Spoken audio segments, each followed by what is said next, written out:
नमस्कार बच्चों। तो कैसे हैं आप लोग? मैं आचार्य हजारी प्रसाद द्विवेदी हूँ। सुना है आप मेरा जीवन परिचय ढूंढ रहे हैं, तो आपको कहीं जाने की जरूरत नहीं है।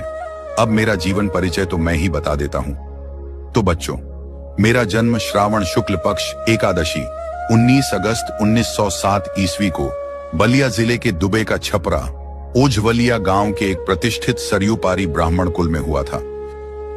मेरे पिता का नाम अनमोल द्विवेदी था। मेरी माता ज्योतिषमती भी प्रसिद्ध पंडित कुल की कन्या थी।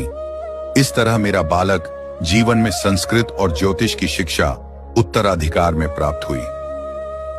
सन 1930 ईस्वी में मैंने काशी हिंदू विश्वविद्यालय से ज्योतिषाचार्य की उपाधि प्राप्त की।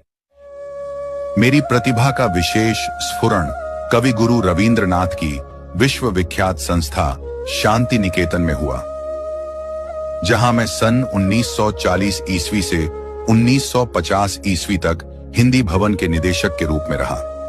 यहीं मेरा विस्तृत स्वाध्याय और सृजन का शिलान्यास हुआ। सन 1949 ईस्वी में लखनऊ विश्वविद्यालय ने मुझे डीजियो लिटजीरो की उपाधि से सम्मानित किया। सन 1950 ईस्वी में मैं काशी हिंदू विश्वविद्यालय के हिंदी विभाग के प्रोफेसर और अध्यक्ष नियुक्त हुआ। सन 1957 ईस्वी में मुझे पद्म भूषण की उपाधि से विभूषित किया गया। सन 1958 ईस्वी में मैं राष्ट्रीय ग्रंथ न्यास के सदस्य बना। मैं कई वर्षों तक काशी नागरी प्रचारिणी सभा के उपसभापति, खोज विभाग के निर्देशक तथा नागरी प्रचारिणी पत्रिका के संपादक रहा। इसके बाद सन 1960 ईस्वी से 1966 ईस्वी तक मैं पंजाब विश्वविद्यालय चंडीगढ़ में हिंदी विभाग के प्रोफेसर और अध्यक्ष रहा। तत्पश्चात मैंने भारत सरकार की हिंदी संबंधी विविध योजनाओं का दायित्व ग्रहण किया। लेकिन 18 मई 1979 ईस्वी को मेरा निधन हो गया। मेरी साहित्य बहुत विस्तृत है।